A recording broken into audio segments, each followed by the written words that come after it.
한국은 기술만 다 넘겨주고 결국 쫓겨날 것이다. 지금 호주 방산 시장이 발칵 뒤집혔습니다. 미국, 영국, 캐나다, 호주, 뉴질랜드. 파이브 아이즈의 성벽이 무너졌기 때문입니다. 48년. 반세기 동안 외부인은 단 한 번도 발을 들여보지 못한 그들만의 조달 관행. 1조 2천억 원 규모의 거대 자주포 사업에서 당연히 미국의 승리를 확신했습니다. 그러나 최종 선택은 한국의 K9 썬더였습니다.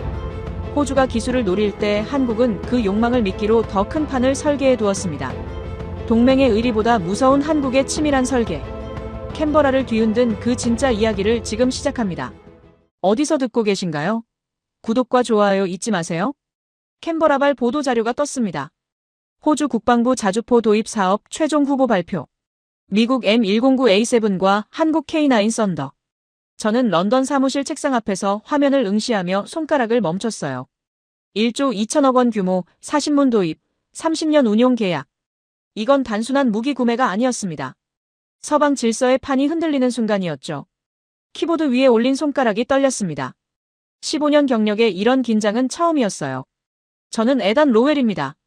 영국 국방 전문 기자로 일하며 나토와 영연방 국가들의 방산 조달을 취재해왔죠. 케임브리지에서 국제정치학을 전공했고 졸업 후 곧바로 이 분야에 뛰어들었습니다. 인생 중 절반 가까이를 미국과 영국, 호주를 오가며 보냈어요. 그러면서 하나의 확신이 생겼습니다. 서방 세계엔 보이지 않는 성벽이 있다는 것. 그 안에서만 무기가 거래되고 기술이 공유되며 신뢰가 작동한다는 사실이었죠. 파이브 아이즈. 미국, 영국, 캐나다, 호주, 뉴질랜드. 2차 세계대전 직후 맺어진 비밀정보협정에서 시작된 이 동맹은 세계 최강의 정보 네트워크였습니다. 위성 감청부터 암호 해독, 군사 정보까지 실시간으로 공유하는 체계죠. 이들 사이엔 암묵적인 룰이 있었어요. 서로를 도청하지 않는다는 것. 그만큼 깊은 신뢰였습니다. 그리고 방산 시장에도 똑같은 관례가 적용됐어요. 무기는 이 5나라 내부에서 조달하는 것. 상호 운용성을 유지하고 기술 유출을 막으며 전략적 일체감을 지키기 위한 선택이었죠. 1976년 호주가 처음 자주포를 도입한 이래 48년간 이 원칙은 단 한 번도 깨진 적이 없었습니다. 호주 육군이 쓰는 장비 대부분은 미국제였고 일부는 영국이나 캐나다에서 들여왔어요. 한국이라는 이름은 이 시장에서 존재하지 않았습니다. 아니, 존재할 수 없었죠. 성벽 밖의 나라였으니까요. 저는 그렇게 믿어왔습니다. 당연한 질서라고 생각했어요. 그런데 한국이 최종 후보에 올랐습니다. K9 썬더. 폴란드와 터키에 수출된 이력이 있다는 건 알고 있었어요. 하지만 파이브 아이즈 국가는 다른 문제였습니다. 여기엔 단순한 성능 비교를 넘어서는 정치적 무게가 실려 있었죠. 저는 워싱턴의 한 로비스트에게 전화를 걸었습니다. 리처드 콜먼. 미국 방산업계에서 30년 넘게 일한 인물이었어요. 콜먼은 여유로운 목소리로 말했습니다. 걱정할 필요 없다고, 결국 미국으로 돌아올 거라고요. 동맹이라는 건 그런 거라면서요. 콜먼의 확신엔 근거가 있었습니다. 지난 반세기 동안 파이브 아이즈 국가들 사이에선 이런 일이 없었거든요. 캐나다가 전투기를 도입할 땐 미국 로키드 마틴의 F-35를 선택했어요. 뉴질랜드가 해군 함정을 새로 건조할 땐 호주 조선소와 계약했죠. 영국 육군의 장갑차는 미국 제너럴 다이내믹스 제품이었습니다. 이 성벽 안에선 모든 게 순환했어요. 기술도 돈도 신뢰도요. 외부 국가가 끼어들 틈은 없었습니다. 하지만 저는 불안했습니다.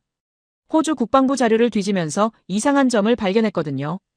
이번 사업의 핵심 요구사항 중 하나가 현지 생산이었습니다. 단순 조립이 아니라 실질적인 제조 능력 이전.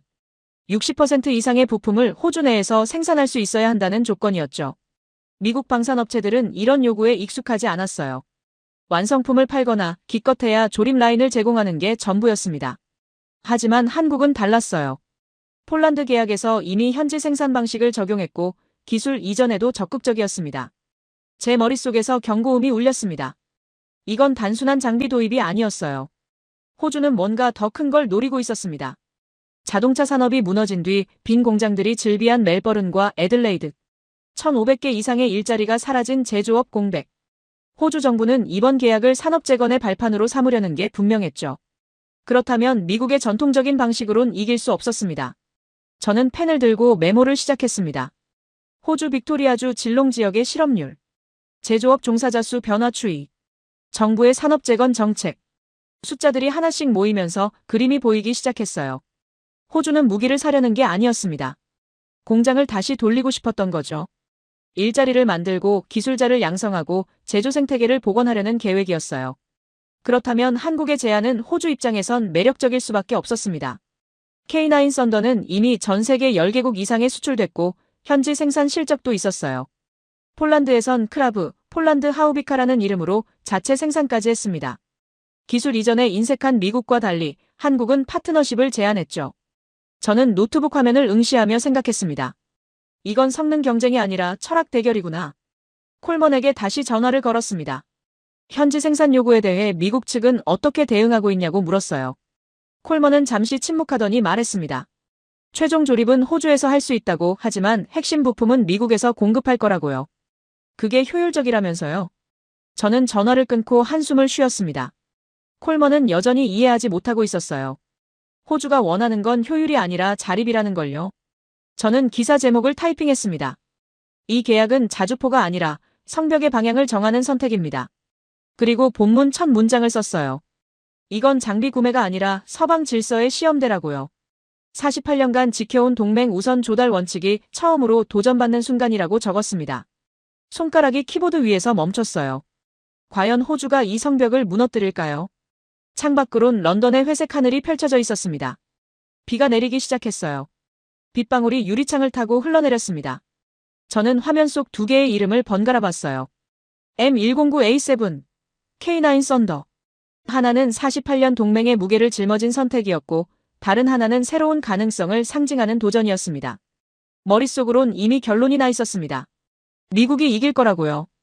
파이브 아이즈라는 성벽은 그렇게 쉽게 무너지지 않는다고 믿었어요. 한국은 좋은 제안을 했지만 결국 정치적 압박 앞에서 밀려날 거라고 생각했습니다. 워싱턴에서 전화 몇 통이면 충분할 테니까요. 캔버라의 국방부 관료들도 결국엔 동맹의 무게를 선택할 거라고 확신했죠. 하지만 제 확신 한편엔 작은 의구심이 자리 잡았습니다. 만약 한국이 선택된다면요? 만약 호주가 정말로 48년 관행을 깬다면요? 그건 단순한 계약 하나의 문제가 아니었습니다. 파이브 아이즈 성벽에 균열이 생기는 거였어요. 작지만 선명한 금. 그 틈으로 뭔가 새로운 것들이 흘러들어올 수도 있었죠. 저는 키보드에서 손을 떼고 커피잔을 들었습니다. 식어버린 커피가 씁쓸했어요. 발표는 일주일 뒤였습니다. 호주 국방부 획득 차관보 마이클 해리슨이 직접 나선다는 소식이었죠. 전직 공군 장교 출신인 해리슨은 55세의 실용주의자였습니다. 화려한 수사보다 숫자와 조건을 중시하는 스타일이었어요. 그가 어떤 선택을 발표할지 저는 알 수 없었습니다.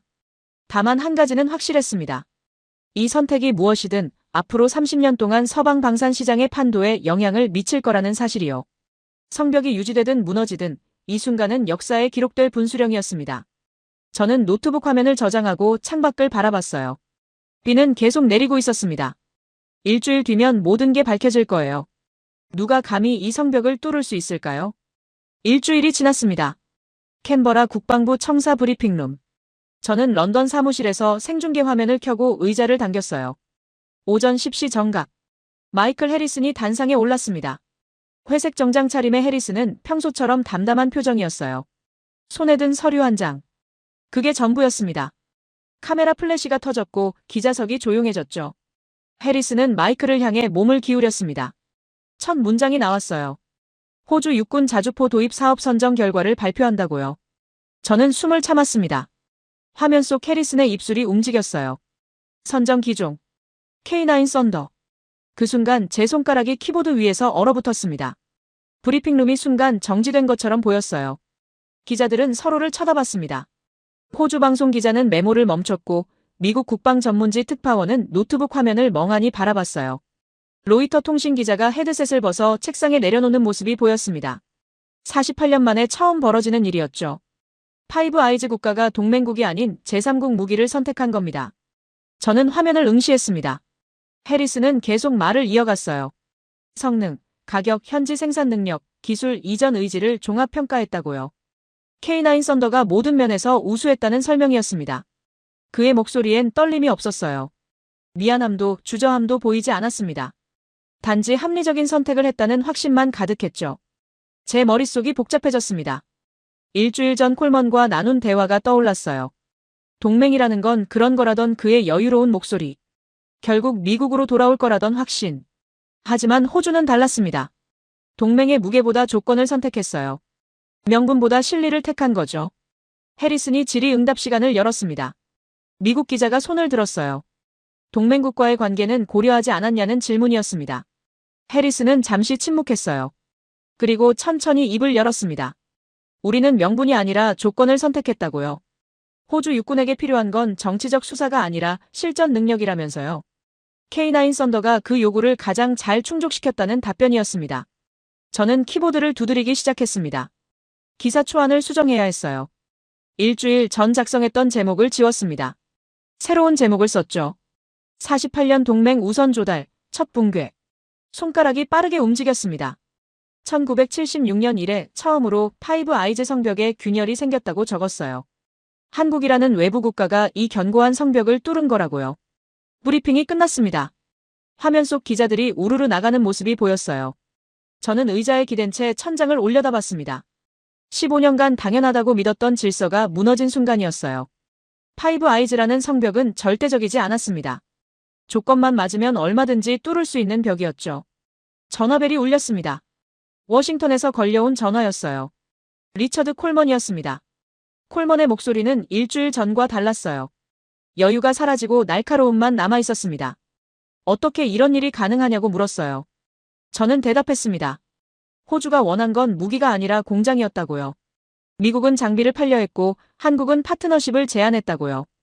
콜먼은 한숨을 쉬었습니다. 캔버라에 압력이 있었을 거라고 말했어요. 정치적 결정일 뿐이라면서요. 저는 고개를 저었습니다. 전화 너머라 그가 볼 순 없었지만요. 이건 정치가 아니라 산업 논리라고 설명했어요. 호주는 자동차 산업 붕괴 이후 제조업 공백을 메우고 싶어 했다고요. 그러려면 기술 이전이 필수였고 한국이 그 조건을 충족시킨 거라고요. 콜먼은 전화를 끊었습니다. 저는 수화기를 내려놓고 창밖을 바라봤어요. 런던의 하늘은 여전히 회색이었습니다. 비는 그쳤지만 구름은 걷히지 않았죠. 마치 지금 상황을 보여주는 것 같았어요. 폭풍은 지나갔지만 앞으로 뭐가 올지 알 수 없는 상태. 저는 다시 기사로 돌아갔습니다. 해리슨의 발언을 정리했어요. 명분이 아니라 조건을 선택했다는 문장을 3번이나 읽었습니다. 이 한 문장이 모든 걸 담고 있었어요. 48년간 유지된 동맹 우선 원칙이 실리 앞에서 무너진 순간. 성벽보다 조건이 중요해진 시대였습니다. 노트북 화면 한쪽에 다른 기사들이 떠올랐습니다. 미국 방산 매체들의 반응이었어요. 호주의 놀라운 선택, 동맹 우선 원칙의 종말, 새로운 시대의 시작. 제목들은 모두 충격을 표현하고 있었어요. 누구도 이런 결과를 예상하지 못했던 겁니다. 저 역시 마찬가지였죠. 저는 기사를 마무리하며 생각했습니다. 이게 시작일까, 끝일까요? 한국의 K9 썬더가 호주에 도입되는 걸로 끝날까요? 아니면 더 큰 변화의 신호탄일까요? 파이브 아이즈 성벽에 생긴 이 균열이 점점 벌어질 수도 있었습니다. 다른 국가들도 같은 선택을 할 수 있었죠. 하지만 한편으론 의문이 들었습니다. 한국은 정말 이걸로 만족할까요? 사신문 수출, 1조 2천억 원 계약. 분명 큰 성과였어요. 하지만 호주가 요구한 건 현지 생산이었습니다. 60% 이상의 부품을 호주에서 만들어야 했어요. 그렇다면 한국은 결국 기술을 넘겨줘야 하는 거 아닐까요? 수출은 성공했지만 미래 경쟁력을 잃는 건 아닐까요? 저는 메모장에 질문을 적었습니다. 한국은 무엇을 얻고 무엇을 잃는가? 이 질문에 답하려면 계약서를 봐야 했어요. 세부 조항을 분석해야 했습니다. 현지 생산의 실체가 무엇인지, 기술 이전의 범위가 어디까지인지 확인이 필요했죠. 저는 호주 국방부에 정보 공개 청구를 준비하기 시작했습니다. 계약 부속 문서를 요청할 계획이었어요. 물론 쉽지 않을 겁니다. 군사 기밀이라며 거부당할 가능성이 높았죠. 하지만 시도는 해봐야 했어요. 이 계약의 진짜 의미를 알아내려면요. 화면을 저장하고 의자에서 일어났습니다. 커피를 한 잔 더 내려야 할 것 같았어요. 긴 밤이 될 예정이었습니다. 기사를 다듬고 자료를 정리하고 전문가들에게 연락을 돌려야 했어요. 48년 만의 변화를 제대로 분석하려면 시간이 필요했습니다. 창밖으론 런던의 야경이 펼쳐지기 시작했습니다. 가로등이 하나둘 켜지고 차들이 불을 밝히며 지나갔어요. 저는 유리창에 비친 제 모습을 봤습니다. 42세 기자. 15년간 이 분야를 취재해온 사람. 하지만 오늘 벌어진 일은 처음이었어요. 경험으론 예측할 수 없는 변화였습니다. 저는 다시 자리에 앉았습니다. 노트북 화면엔 아직 완성되지 않은 기사가 떠 있었어요. 마지막 문단을 써야 했습니다. 저는 키보드에 손을 올렸어요. 그리고 천천히 타이핑하기 시작했습니다. 이 선택은 단순한 수출 계약이 아니다. 서방 질서의 변곡점이다. 성벽은 무너졌고 새로운 시대가 시작됐다. 문장을 지웠습니다. 너무 선언적이었어요. 다시 썼습니다. 호주의 선택이 무엇을 의미하는지는 아직 알 수 없다. 하지만 한 가지는 분명하다. 48년간 유지된 질서가 오늘 바뀌었다. 저장 버튼을 눌렀습니다. 이제 편집장에게 보낼 차례였어요. 하지만 보내기 전에 한 가지 더 확인하고 싶었습니다. 한국 측 반응이었어요. 한화 디펜스의 공식 입장. 저는 서울 시간을 계산했습니다. 새벽 3시였어요. 아직 공식 발표는 없을 겁니다. 하지만 내일 아침이면 나올 거예요. 그때 다시 기사를 보완해야겠다고 생각했습니다. 전화를 들고 한국방산 전문 기자에게 메시지를 보냈습니다. 한화 측 반응이 나오면 연락 달라고요. 그리고 가능하면 계약 담당자 인터뷰를 부탁한다고 적었어요. 막준혁, 한화 글로벌 사업 총괄. 그 사람을 만나야 했습니다. 이 계약의 설계자를 직접 만나 물어봐야 했어요. 한국은 정말 무엇을 노리고 있는지. 메시지를 보내고 커피잔을 들었습니다. 식은 커피가 씁쓸했어요. 하지만 마셨습니다. 오늘 밤은 잠들 수 없을 것 같았거든요. 48년 만의 변화. 이 의미를 제대로 파악하려면 더 깊이 파고들어야 했습니다. 성벽이 무너진 건 맞아요. 하지만 그 뒤에 뭐가 있는지 저는 아직 몰랐습니다. 사흘 후 저는 마이클 해리슨과의 인터뷰를 성사시켰어요. 캔버라행 비행기에 몸을 실었습니다. 14시간 비행 끝에 도착한 호주 국방부 청사. 해리슨은 집무실에서 저를 맞았어요. 창밖으론 캔버라의 푸른 하늘이 펼쳐져 있었습니다. 런던의 회색 하늘과는 완전히 달랐죠. 해리슨은 커피를 권했고 저는 노트북을 펼치며 첫 질문을 던졌어요. 왜 K9 썬더였냐고요? 해리슨은 잠시 창밖을 바라보다 입을 열었습니다. 성능 때문만은 아니라고요. 그보다 더 중요한 게 있었다면서요. 저는 펜을 들고 기다렸습니다. 해리슨의 다음 말을 놓치고 싶지 않았어요. 현지 생산. 해리슨이 꺼낸 핵심 단어였습니다. 호주는 단순히 자주포 40문을 사려는 게 아니었어요. 제조 능력 자체를 들여오고 싶었던 겁니다. 60% 이상의 부품을 호주 내에서 생산할 수 있어야 한다는 조건. 이건 협상 카드가 아니라 필수 요구사항이었죠. 해리슨은 말했습니다. 우리에게 필요한 건 무기가 아니라 공장이라고요. 저는 메모를 하며 물었습니다. 미국은 왜 이 조건을 충족시키지 못했냐고요. 해리슨은 쓴웃음을 지었어요. 미국 방산업체들은 완성품 판매에 익숙하다고 말했습니다. 기술 이전은 최소화하고 핵심 부품은 본국에서 공급하는 방식이죠. 효율적일 순 있지만 호주가 원하는 건 그게 아니었어요. 저는 고개를 끄덕였습니다. 이해가 되기 시작했거든요. 해리슨이 책상 서랍에서 서류 한 묶음을 꺼냈습니다. 빅토리아주 제조업 통계 자료였어요. 2010년대 중반 이후 급격히 떨어진 고용 수치. 멜버른과 애들레이드의 빈 공장들. 자동차 산업이 무너진 뒤 남은 공백이었습니다. 해리슨은 손가락으로 숫자를 가리키며 말했어요. 1,500개 이상의 일자리가 사라졌다고요. 숙련 기술자들이 떠났고 제조 생태계가 붕괴했다고요. 포드가 떠났습니다. 2016년 멜버른 공장 폐쇄. 홀덴이 떠났어요. 2017년 애들레이드 공장 문을 닫았습니다. 도요타도 떠났죠. 같은 해 멜버른에서 철수했어요. 해리슨은 자료를 넘기며 설명했습니다. 60년 넘게 이어진 호주 자동차 산업이 3년 만에 완전히 사라졌다고요. 용접공, 조립공, 품질 검사원, 설계 엔지니어. 모두 일자리를 잃었다고 했어요. 저는 숫자를 보며 놀랐습니다. 직접 고용 4만 명. 간접 고용까지 합치면 15만 명 이상. 이들이 일순간에 직업을 잃었어요. 공장 부지는 텅 비었고 협력업체들은 연쇄도산했습니다. 해리슨은 말했어요. 이건 단순한 산업이동이 아니라 재앙이었다고요. 호주 제조업의 심장이 멈춘 거라고요. 저는 질문을 이어갔습니다. K9 썬더 계약이 이걸 어떻게 해결하냐고요. 해리슨은 명확하게 답했어요. 한화는 단순히 자주포를 파는 게 아니라 제조 시스템을 이전하겠다고 제안했다고요. 설계 데이터 접근 권한, 현지 인력 대규모 기술 훈련, 부품 생산 라인 구축. 이 모든 게 계약에 포함됐다고 했습니다. 저는 펜을 멈췄습니다. 이건 단순한 무기 구매가 아니었어요. 산업 재건 프로젝트였습니다. 호주는 자주포를 사는 동시에 제조업 기반을 되살리려 했던 거죠. 1조 2천억 원 계약에 진짜 의미가 보이기 시작했어요. 이건 국방 사업이자 경제 사업이었습니다. 해리슨은 계속 설명했습니다. 질롱 지역에 새로운 생산시설을 짓는다고요. 거기서 포탑 조립, 장갑 용접, 사격 통제 시스템 통합이 이루어진다고 했어요. 폴란드 모델을 참고했다면서요. 한화가 폴란드에서 했던 것처럼 호주에서도 같은 방식을 적용한다는 계획이었습니다. 저는 물었어요. 그럼 호주형 자주포가 나오는 거냐고요. 해리슨이 고개를 끄덕였습니다. 그게 목표라고 했어요. K9 썬더를 기반으로 하되 호주 육군의 요구에 맞춰 개량한 버전 KS9 헌츠맨이라는 이름까지 정해놨다고 했습니다. 저는 노트에 이름을 적었어요. KS9 헌츠맨. 호주가 노리는 건 단순 도입이 아니라 자립이었습니다. 저는 좀 더 깊이 파고들었습니다. 기술 이전의 범위를 물었어요. 어디까지 호주로 넘어오냐고요. 해리스는 잠시 망설이다 답했습니다. 설계도면 대부분은 공유된다고요. 제조 공정 매뉴얼도 제공받는다고 했어요. 현지 엔지니어들이 한국 기술자들과 함께 일하며 배운다고요. 2년간의 기술 훈련 프로그램이 계약에 포함됐다고 했습니다. 저는 놀랐습니다. 생각보다 훨씬 광범위한 이전이었어요. 단순 조립 수준이 아니라 설계 능력까지 넘어오는 구조였습니다. 해리스는 말했어요. 이번엔 공장만 남기는 게 아니라 기술까지 남겨야 한다고요. 과거처럼 조립 라인만 있다가 외국 업체가 떠나면 아무것도 남지 않는 일은 반복하지 않겠다고 했습니다.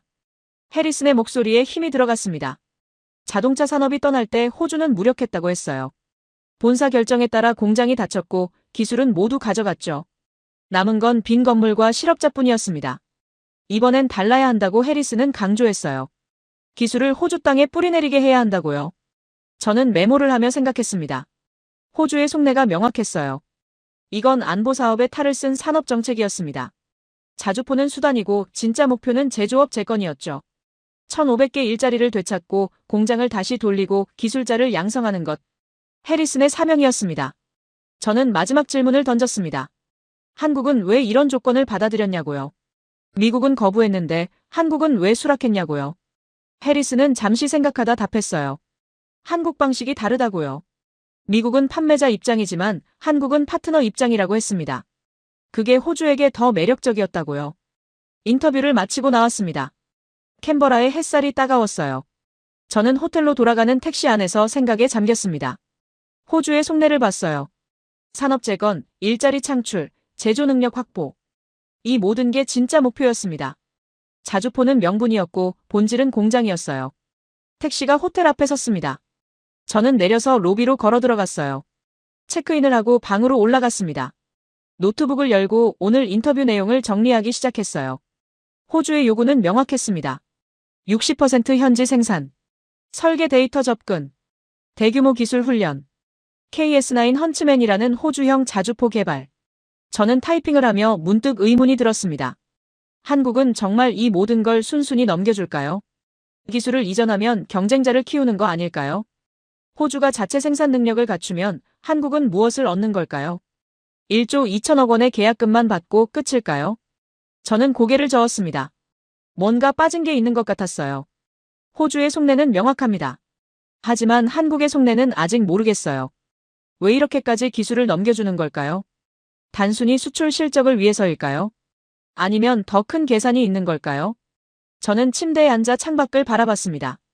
캔버라의 저녁 하늘이 붉게 물들고 있었어요. 해가 지고 있었습니다.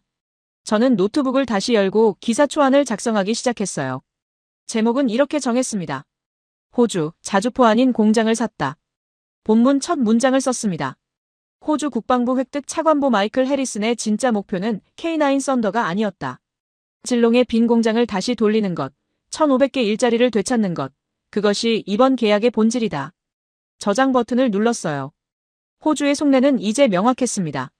하지만 제 취재는 끝나지 않았어요. 다음엔 한국으로 가야 했습니다. 박준혁을 만나야 했죠. 한화 글로벌 사업 총괄. 이 계약을 설계한 사람. 그에게 물어봐야 했어요.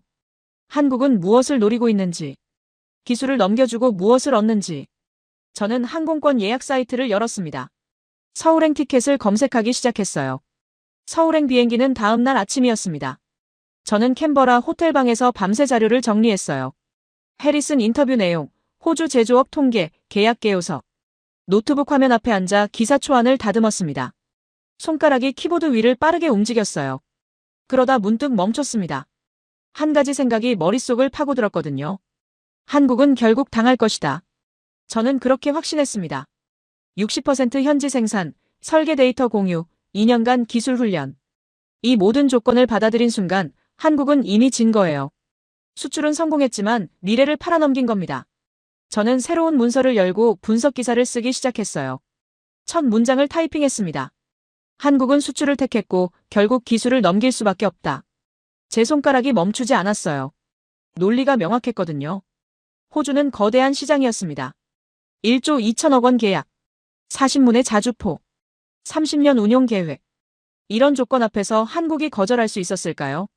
불가능했어요. 저는 국제방산 시장의 사례들을 떠올렸습니다. 중국이 러시아 전투기 기술을 들여왔던 일. 수호이 27을 라이선스 생산하다가 결국 자체 개발로 넘어간 J11.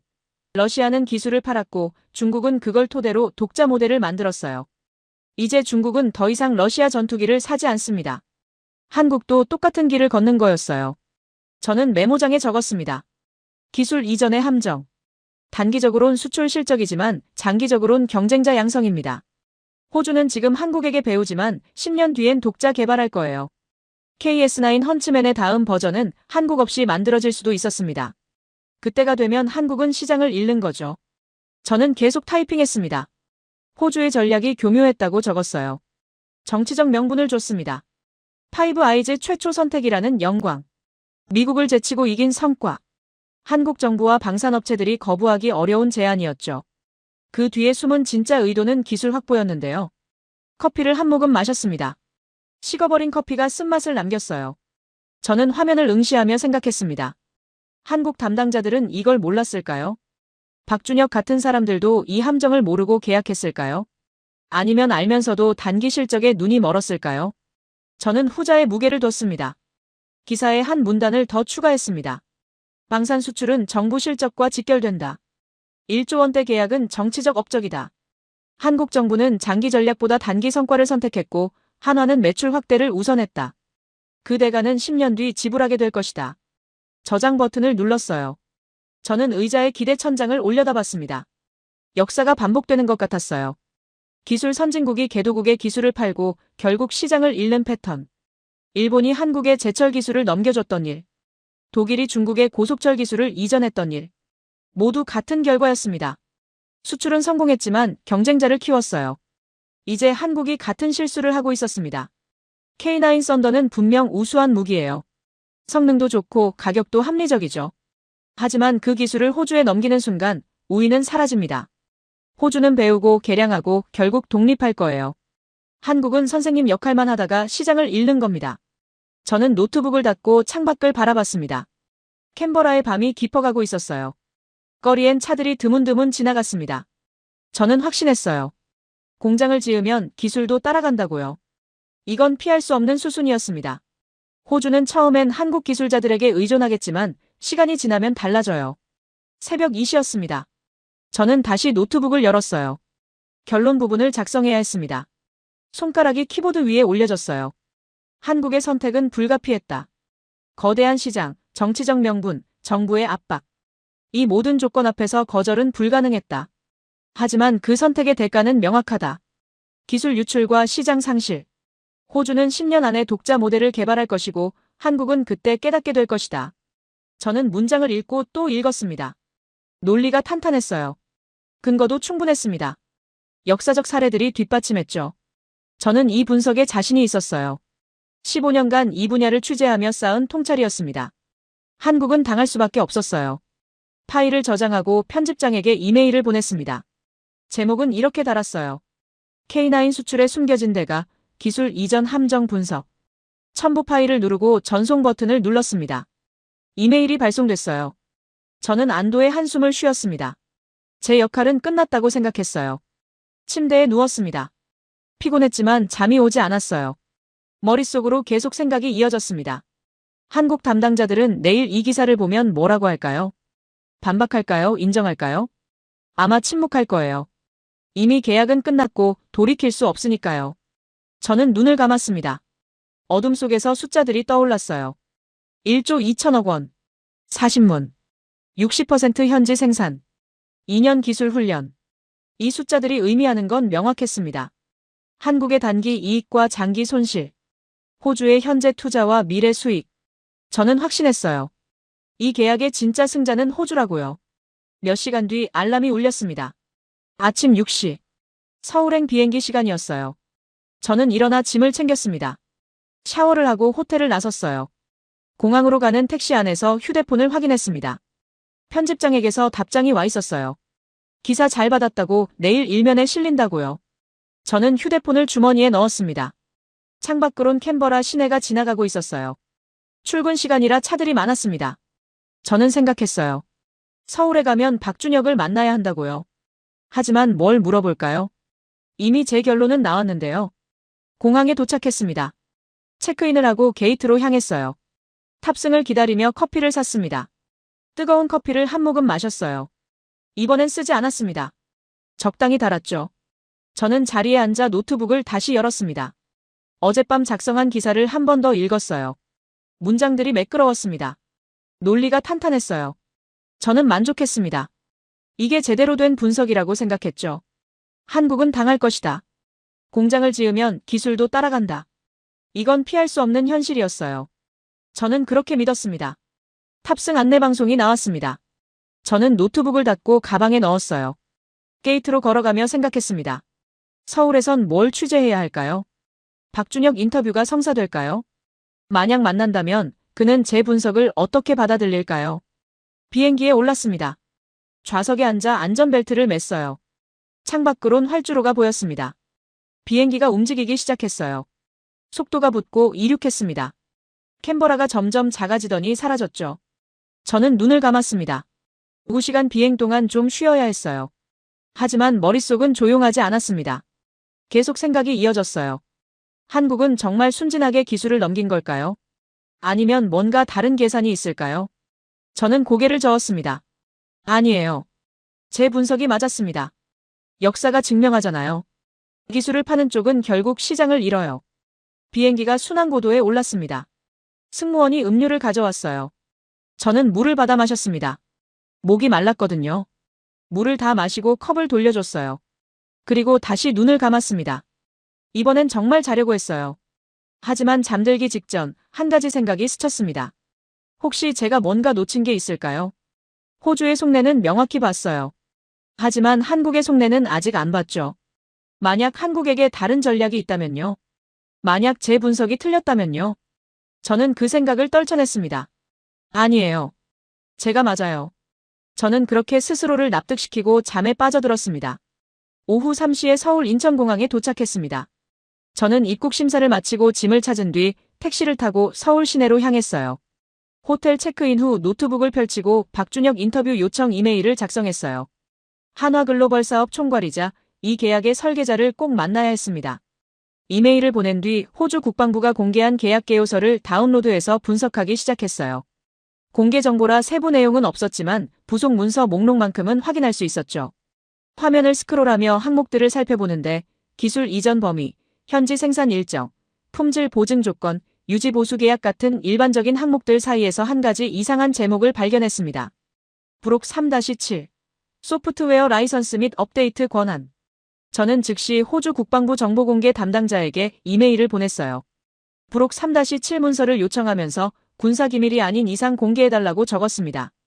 답장은 다음 날 올 테니 그 사이에 다른 자료를 뒤지기 시작했어요. 폴란드 계약 사례, 터키 계약 내용, 에스토니아 계약 구조를 찾아 비교 분석할 계획이었죠. 밤 10시가 넘어서도 커피를 주문하며 작업을 계속했는데 폴란드 계약서를 읽다가 중요한 구절을 발견했습니다. 사격 통제 시스템의 핵심 알고리즘은 한화가 보유하며 라이선스 생산 승인은 계약 갱신 시마다 재검토된다는 내용이었어요.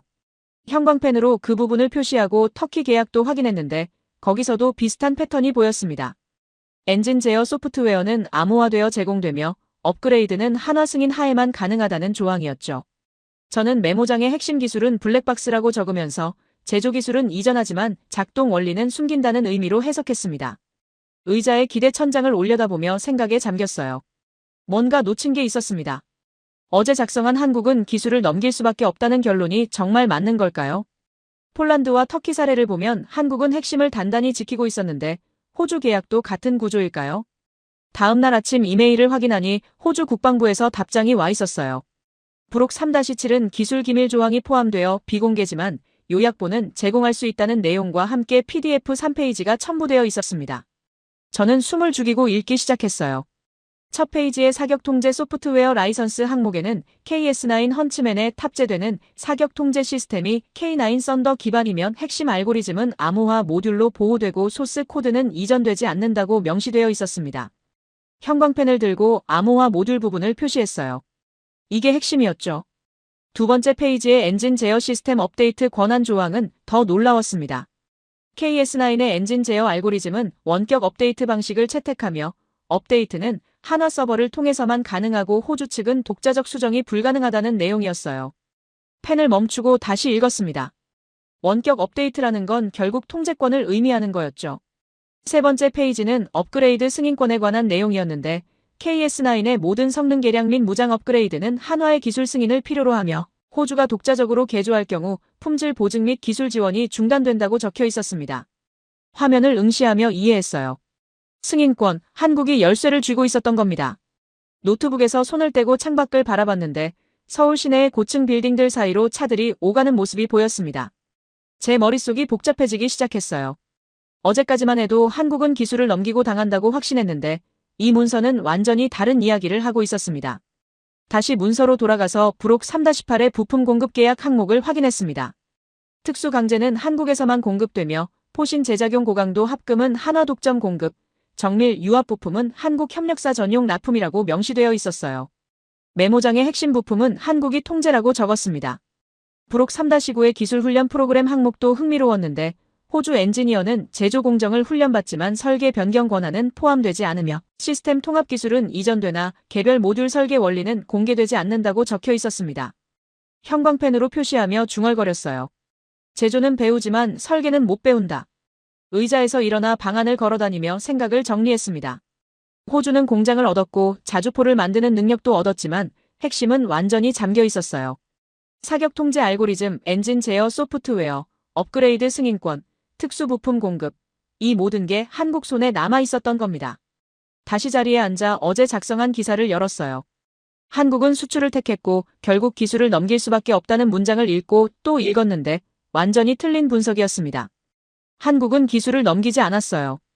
제조 능력만 넘겼을 뿐이었죠. 새 문서를 열고 수정 기사를 쓰려 했지만 손가락이 움직이지 않았습니다. 어떻게 써야 할지 몰랐고 제 확신이 흔들리고 있었어요. 15년간 쌓아온 분석 틀이 무너지는 느낌이었습니다. 전화를 들고 런던 편집장에게 걸었는데 새벽 시간이라 졸린 목소리로 받았습니다. 어제 보낸 기사를 보류해달라고 부탁하며 추가 취재가 필요하다고 설명했어요. 편집장이 무슨 일이냐고 묻자 계약 구조가 생각과 다르고 한국이 기술을 넘긴 게 아니라 통제권을 유지하고 있다고 답했습니다. 잠시 침묵하던 편집장은 확실히 확인하고 다시 연락하라며 전화를 끊었어요.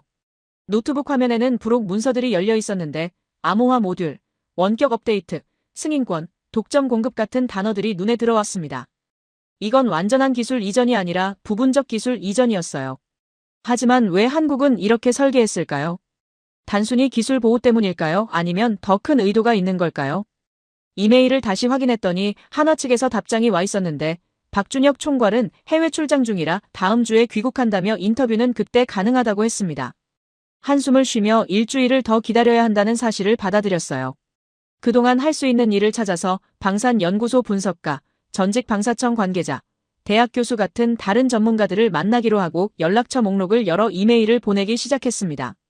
저녁이 되어 호텔방에서 나와 거리를 걸었는데 서울 시내의 불빛들이 환하게 빛나고 사람들과 차들이 오가는 모습을 보며 생각에 잠겼습니다. 제가 뭘 놓쳤을까요? 왜 이 조항들을 처음부터 보지 못했을까요? 호텔로 돌아와 방에 들어가 노트북을 다시 열고 부록 문서들을 정리해서 표로 만들었어요.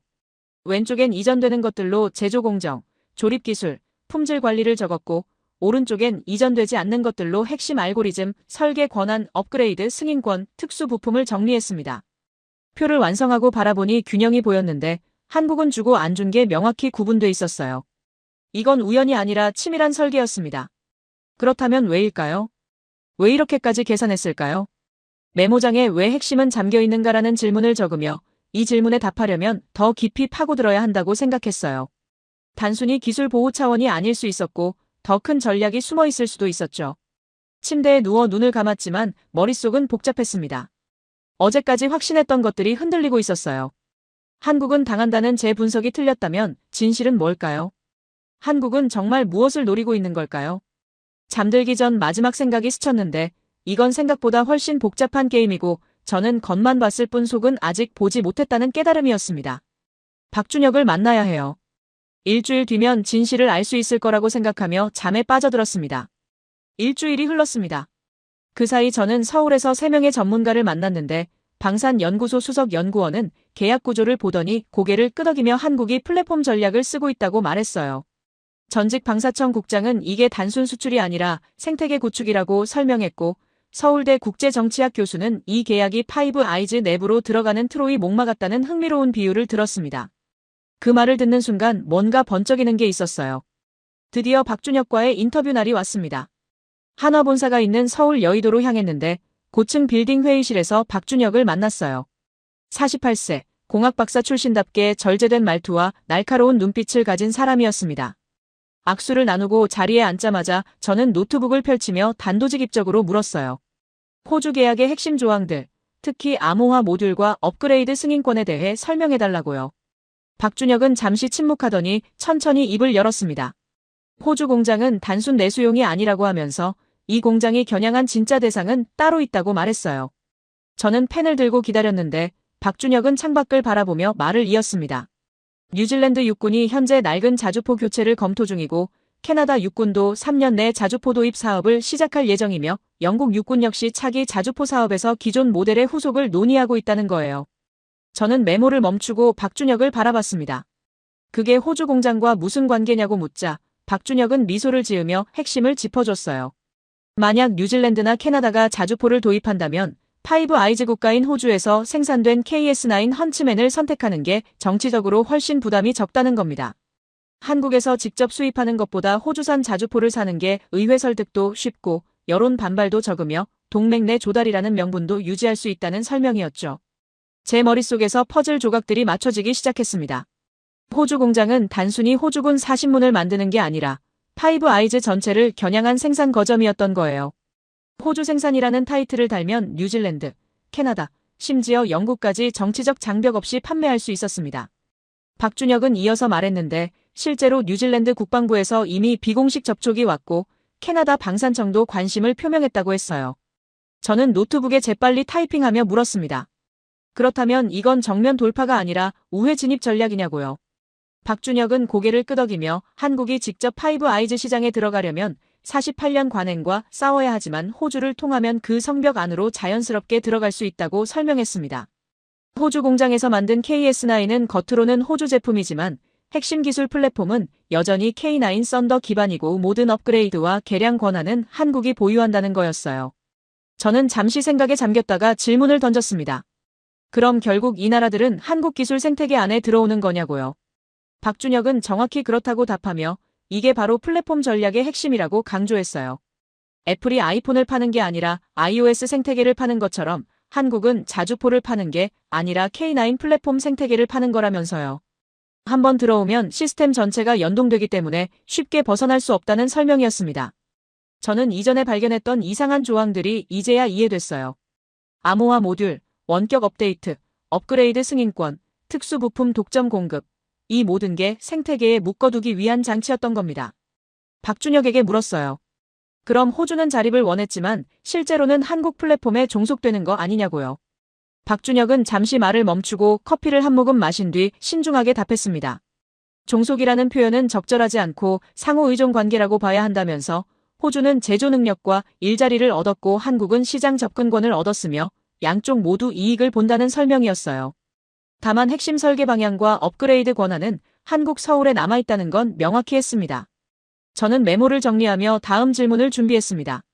영국은 어떻게 보냐고 물었는데 박준혁은 영국이 가장 어려운 시장이라고 인정했어요. 영국은 미국과의 관계가 특별하고 자체 방산 산업도 강하며 자존심도 있기 때문에 직접 진입은 거의 불가능하다는 거였죠. 하지만 만약 캐나다와 뉴질랜드가 KS9을 선택한다면 영국도 파이브 아이즈 내 표준화 압력을 받을 수 있고 호주산이라는 명분이 있으면 정치적 부담이 줄어든다고 설명했습니다. 저는 펜을 놓고 깊게 생각했습니다. 이건 단계적 포위 전략이었어요. 먼저 호주를 거점으로 확보하고 뉴질랜드와 캐나다를 끌어들인 뒤 마지막으로 영국까지 포위하는 구조였습니다. 박준혁에게 물었어요. 미국은 이걸 모를까요? 라고요. 박준혁은 쓴웃음을 지으며 답했습니다. 미국은 이미 알고 있을 거라면서 다만 막을 방법이 없다는 게 문제라고 했어요. 호주는 주권 국가로서 자유롭게 선택했고 뉴질랜드와 캐나다도 각자의 국익에 따라 판단할 거라면서 미국이 정치적 압력을 넣을 수는 있지만 결국 성능과 가격, 기술 이전 조건에서 한국이 우위에 있으면 막기 어렵다고 설명했습니다. 저는 노트북 화면을 보며 타이핑을 계속했는데 박준혁의 말을 정리하면서 전체 그림이 보이기 시작했어요. 한국은 성벽을 정면으로 부수지 않았습니다. 대신 안으로 들어가는 문을 만들었고 그 문이 바로 호주였던 거죠. 호주 공장은 제조시설이 아니라 진입 거점이었어요. 박준혁에게 마지막 질문을 던졌습니다. 결국 한국의 목표가 뭐냐고요? 박준혁은 잠시 침묵하더니 명확하게 답했어요. 남반구 전략 거점 구축이라고요. 호주를 시작으로 파이브 아이즈 군수 네트워크 안에 한국 기술 플랫폼을 뿌리내리는 게 목표이며 이게 성공하면 한국은 더 이상 성벽 밖 국가가 아니라 성벽 안 파트너가 되는 거라고 설명했습니다. 저는 펜을 내려놓고 박준혁을 똑바로 쳐다봤습니다. 이건 침투가 아니라 설계된 진입이라는 말이 맞네요. 라고 말하자 박준혁은 처음으로 여유로운 미소를 지었어요. 침투라는 단어는 부정적이지만 우리는 정당한 경쟁을 통해 선택받았고 계약 조건도 투명하게 공개했다면서 다만 장기적 관점에서 설계했을 뿐이라고 답했습니다. 인터뷰를 마치고 건물 밖으로 나왔는데 여의도 거리에 차가운 바람이 얼굴을 스쳤어요. 저는 걸으며 생각을 정리했습니다. 제가 내린 결론, 한국은 당할 것이다는 완전히 틀렸어요. 한국은 당하는 게 아니라 더 큰 판을 짜고 있었습니다. 호주 공장은 트로이의 목마였고 그 안에 든 건 한국 기술 플랫폼이었으며 목표는 파이브 아이즈 전체였던 겁니다. 택시를 타고 호텔로 돌아가는 길에 휴대폰을 꺼내 편집장에게 메시지를 보냈습니다. 완전히 새로운 각도로 기사를 다시 써야 한다고 이건 단순한 수출이 아니라 전략적 진입이라고 적었어요. 편집장에게서 즉시 답장이 왔는데 빨리 쓰라는 내용이었습니다. 호텔방에 도착해서 노트북을 열고 새 파일을 만들었습니다. 제목은 이렇게 정했어요. 트로이의 목마, 한국, 파이브 아이즈 성벽 내부 진입 전략. 손가락이 키보드 위를 빠르게 움직이기 시작했는데 박준혁과의 인터뷰 내용, 호주 공장의 진짜 목적, 뉴질랜드와 캐나다 겨냥 전략, 영국까지 포위하는 구조를 차례로 풀었었습니다. 기사를 저장하고 편집장에게 보냈습니다. 하지만 아직 끝이 아니었어요. 한 가지 더 궁금한 게 남아 있었습니다. 이 전략이 장기적으로 어떻게 작동하는지, 왜 이 나라들이 한국 생태계에서 벗어날 수 없는지, 그 메커니즘을 더 파고들어야 했습니다. 내일 다시 전문가들을 만나야겠다고 생각하며 노트북을 닫았어요.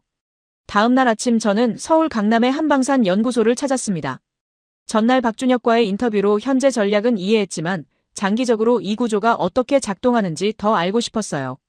연구소 회의실에서 만난 김태훈 박사는 20년 넘게 방산기술 이전을 연구한 전문가였는데 제가 계약 구조를 설명하자 고개를 끄덕이며 이건 전형적인 플랫폼 종속 구조라고 말했습니다. 김 박사는 화이트보드를 가리키며 설명을 시작했어요. 지금부터 10년 뒤를 상상해보라고 하면서 K9 썬더는 계속 진화한다고 했습니다. K9A1이 현재 버전이라면 5년 뒤엔 K9A2가 나올 거고 10년 뒤엔 K9A3가 나올 거라는 거예요. 각 버전마다 사격 통제 시스템이 개선되고 자동화 수준이 높아지며 네트워크 연동 능력이 강화된다고 설명했습니다. 저는 메모를 하며 물었습니다. 그럼 호주는 어떻게 되냐고요? 김 박사는 바로 그게 핵심이라며 호주가 KS9 헌츠맨을 운용하다 보면 다른 국가들이 최신 버전을 쓰는 걸 보게 될 거라고 했어요. 폴란드가 K9A2로 업그레이드하고 터키가 새로운 사격 통제 시스템을 도입하면 호주도 뒤처지고 싶지 않을 거라는 설명이었습니다. 저는 고개를 끄덕이며 이해했습니다. 하지만 호주는 자체 생산 능력이 있지 않냐고 반문했는데 김 박사는 그게 바로 함정이라고 답했어요. 호주는 제조는 할 수 있지만 설계는 못한다면서 계약서에 명시된 대로 모든 업그레이드는 한화의 기술 승인이 필요하고 최신 소프트웨어는 암호화되어 있어서 호주가 독자적으로 개량할 수 없다는 겁니다. 저는 펜을 멈추고 생각했습니다. 그렇다면 호주는 업그레이드를 원할 때마다 한국에 요청해야 한다는 거네요. 김 박사는 정확히 그렇다며 업그레이드 패키지를 구매하는 것도 비용이지만 더 중요한 건 선택권이 없다는 거라고 강조했어요. 한국이 새 버전을 개발하면 호주는 따라가거나 낙오하거나 둘 중 하나라는 설명이었습니다. 저는 노트북에 타이핑을 시작했습니다. 자립이 아니라 한국 생태계 안에서 진화. 이 문장이 핵심이었어요. 호주는 공장을 얻었지만 독립을 얻지 못했습니다. 제조 능력은 있지만 개발 능력은 없었고 만드는 법은 배웠지만 설계하는 법은 배우지 못했어요. 김 박사는 계속 설명을 이어갔는데 뉴질랜드나 캐나다가 KS9을 도입한다면 상황은 더 복잡해진다고 했습니다. 이들 국가는 모두 같은 플랫폼을 쓰게 되고 업그레이드도 같은 일정에 맞춰야 하며 부품 호환성도 유지해야 한다는 거예요. 결국 K9 플랫폼을 중심으로 한 군수 네트워크가 형성되는 구조라고 설명했습니다. 저는 질문을 던졌습니다. 그럼 이 나라들이 한국 없이 독자 개발을 할 수는 없냐고요. 김 박사는 이론적으로는 가능하지만 현실적으로는 거의 불가능하다고 답했어요. 첫째, 핵심 알고리즘이 암호화되어 있어서 역설계가 어렵고, 둘째, 특수 부품이 한국 독점 공급이라 대체 공급망을 구축하기 어우며, 셋째, 독자 개발에 드는 비용과 시간을 고려하면 그냥 한국 버전을 따라가는 게 훨씬 합리적이라는 설명이었습니다. 저는 의자에 기대며 깊게 생각했습니다. 이건 의존성의 역전이었어요. 처음에 호주는 한국 기술에 의존하지만 시간이 지나면서 그 의존도는 점점 깊어지고 결국 빠져나올 수 없는 구조가 되는 겁니다. 마치 스마트폰 운영체제처럼요. 안드로이드를 쓰기 시작하면 앱도, 데이터도, 사용 습관도 모두 그 생태계 안에 갇히는 것처럼요. 김 박사는 화이트보드에 도표를 그리며 설명했습니다. 1년 차에는 호주가 한국에 90% 의존하고 5년 차가 되면 제조 능력이 생겨서 60%로 줄어들지만 10년 차가 되면 업그레이드와 부품 공급 때문에 의존도가 다시 70%로 올라간다는 겁니다. 자립도는 높아지는 것처럼 보이지만 실제로는 더 깊이 통합되는 구조라고 설명했어요. 저는 메모를 계속하며 물었습니다. 호주는 이걸 알고 계약했을까요? 김 박사는 잠시 생각하더니 아마 알았을 거라고 답했어요. 하지만 다른 선택지가 없었다면서 미국은 기술 이전을 안 해주고 유럽 업체들은 가격이 비싸며 한국만이 호주가 원하는 조건을 충족시켰다고 설명했습니다. 호주 입장에서는 불완전한 자립이라도 없는 것보다 낫다고 판단했을 거라는 해석이었어요. 저는 노트북 화면을 보며 타이핑을 계속했는데 문득 한 가지 문장이 떠올랐습니다. 호주는 기술을 얻으려 했고 한국은 시간을 얻었다. 이게 이 계약의 본질이었어요. 호주는 당장의 제조 능력을 얻었지만 한국은 장기적인 시장 지배력을 얻은 겁니다. 인터뷰를 마치고 연구소를 나왔는데 서울 거리를 걸으며 지난 3주를 돌이켜봤습니다. 런던에서 한국은 당할 것이다라고 확신했던 제가 얼마나 오만했는지 깨달았어요. 캔버라에서 호주의 속내를 봤을 때는 한국이 순진하게 기술을 넘긴다고 생각했고 서울에서 계약 조항을 발견했을 때는 뭔가 이상하다고 느꼈지만 전체 그림은 보지 못했습니다. 하지만 이제는 알겠어요. 한국은 처음부터 긴 게임을 하고 있었습니다. 10년, 20년, 30년을 내다보며 설계한 구조였고 호주는 그 구조의 첫 번째 조각이었어요. 뉴질랜드, 캐나다, 영국이 따라온다면 파이브 아이즈 전체가 K9 플랫폼 생태계 안으로 들어오는 겁니다.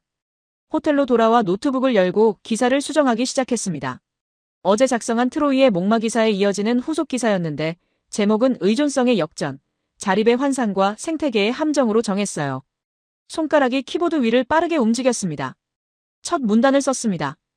호주는 자립을 꿈꿨다. 하지만 얻은 건 새로운 형태의 의존이었다. 공장은 호주에 있지만 설계는 서울에 있다.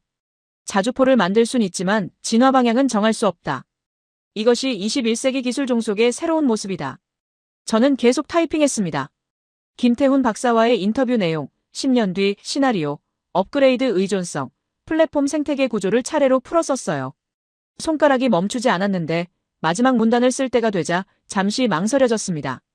어떻게 마무리해야 할까요? 한국을 비난해야 할까요? 아니면 영리한 전략이라고 칭찬해야 할까요? 저는 둘 다 아니라고 생각했어요.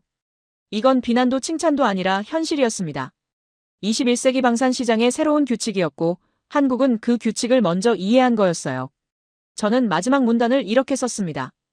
호주는 기술을 얻으려 했고 한국은 시간을 얻었다. 10년 뒤 누가 더 많은 것을 얻었는지 판단할 수 있을 것이다.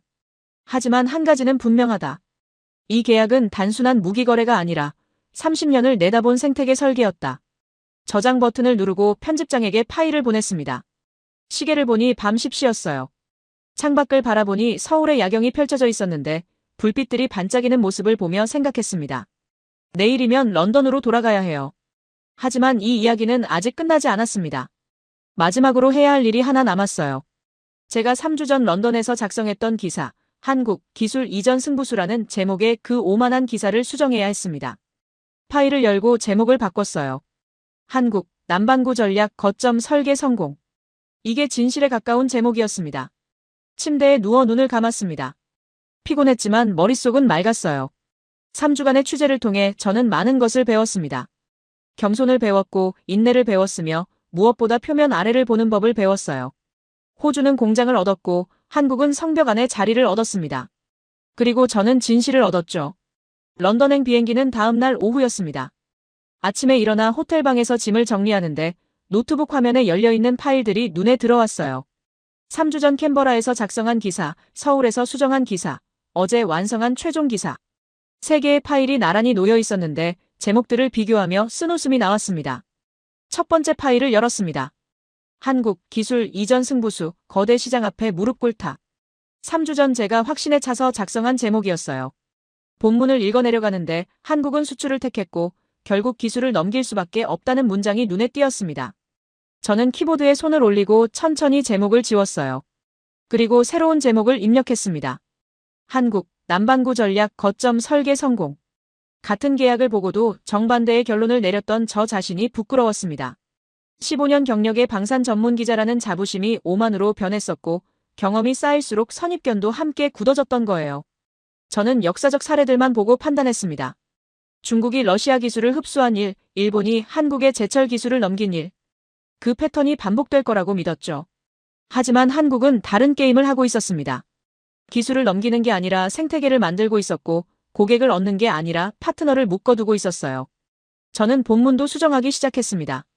삭제 버튼을 누르며 오판했던 문장들을 지워나갔는데 지울수록 제 오만함이 선명하게 드러났습니다.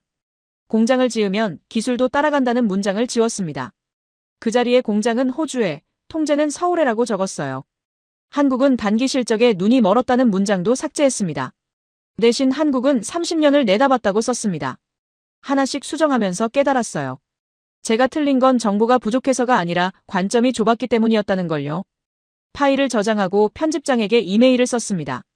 3주 전 보낸 기사를 폐기해달라고 요청하며 완전히 새로운 시각으로 작성한 시리즈물로 대체하겠다고 적었어요.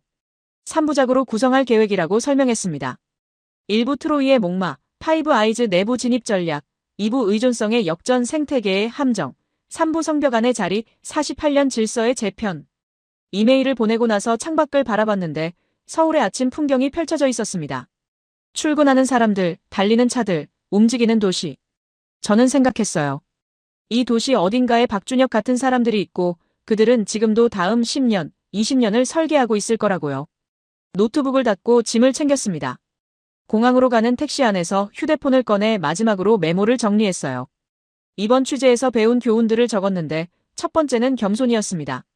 아무리 경력이 쌓여도 모르는 게 더 많다는 사실. 두 번째는 인내였어요. 표면만 보고 판단하지 말고 깊이 파고들어야 한다는 것. 세 번째는 관점이었습니다. 같은 사실도 어떤 렌즈로 보느냐에 따라 완전히 달라 보인다는 걸요. 인천공항에 도착해서 체크인을 하고 출국장으로 향했습니다. 탑승 게이트 근처 카페에 앉아 커피를 주문했는데 기다리는 동안 노트북을 다시 열었어요. 편집장에게서 답장이 와 있었습니다. 3부작 기획 승인한다는 내용과 함께 일면 톱기사로 싣겠다는 말이 있었어요. 저는 감사 메일을 보내고 파일들을 다시 한번 점검했습니다. 오타는 없는지, 논리는 탄탄한지, 팩트는 정확한지 확인하면서 특히 박준혁과의 인터뷰 부분을 여러 번 읽었어요. 이건 침투가 아니라 설계된 진입이다라는 문장에서 멈췄습니다. 이 한 문장이 전체 이야기를 관통하는 핵심이었어요. 탑승 안내방송이 나왔습니다. 런던행 BA17편. 저는 노트북을 가방에 넣고 게이트로 걸어갔는데 줄을 서서 기다리면서 지난 3주를 되돌아봤습니다. 캔버라의 해리슨 인터뷰, 서울의 계약서 분석, 박준혁과의 대화, 김태훈 박사의 설명. 퍼즐 조각들이 하나씩 모이면서 전체 그림이 완성됐던 과정이었죠. 비행기에 올라 자리에 앉았습니다. 창가 좌석이었는데 이륙을 기다리며 창밖을 바라봤어요. 활주로 너머로 서울 시내가 보였습니다. 저 도시 어딘가에서 한국의 다음 전략이 만들어지고 있을 거라고 생각하니 묘한 기분이 들었어요. 비행기가 이륙했습니다. 서울이 점점 작아지더니 구름 위로 올라갔고 저는 눈을 감고 생각을 정리했습니다. 호주는 공장을 얻었어요. 1,500개 일자리, 제조 능력, 그리고 호주형 자주포 KS9 헌츠맨. 분명한 성과였습니다. 하지만 한국은 더 많은 걸 얻었어요. 파이브 아이즈 내부로 들어가는 발판, 남반구 전략 거점, 그리고 30년을 내다본 생태계 구조. 승무원이 음료를 가져왔는데 커피를 받아 천천히 마시며 생각했습니다. 미국은 이 변화를 어떻게 받아들일까요? 48년간 유지된 파이브 아이즈 조달 관행이 무너진 걸 그냥 지켜볼까요? 아니면 반격을 시도할까요? 그건 제가 알 수 없는 미래였어요. 노트북을 다시 꺼내 마지막 정리 작업을 시작했습니다. 3부작 기사의 결론 부분을 다듬었는데 어떻게 끝맺어야 할지 고민이 됐습니다. 한국의 승리라고 써야 할까요? 호주의 선택이라고 써야 할까요? 저는 둘 다 아니라고 판단했어요. 마지막 문단을 이렇게 썼습니다. 호주는 공장을 얻었고 한국은 성벽 안에 자리를 얻었다. 누가 더 많이 얻었는지는 10년 뒤에 판단할 수 있을 것이다. 하지만 한 가지는 분명하다. 이 계약은 단순한 무기 거래가 아니었다. 21세기 방산 시장의 새로운 규칙이 만들어지는 순간이었고 한국은 그 규칙을 먼저 이해한 쪽이었다. 저장 버튼을 누르고 파일을 닫았습니다. 이제 정말 끝이었어요. 3주간의 취재가 마무리됐고 제 오만함도 함께 정리됐습니다.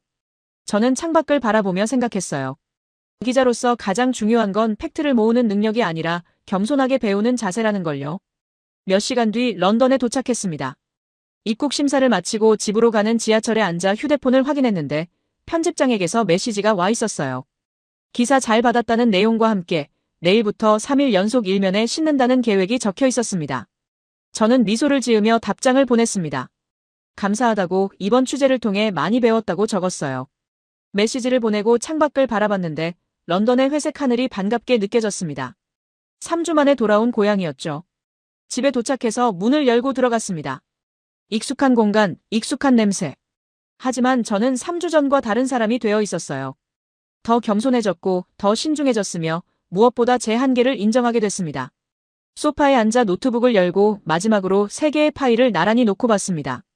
3주 전에 오만한 기사, 중간에 혼란스러운 메모들, 그리고 최종 완성된 3부작.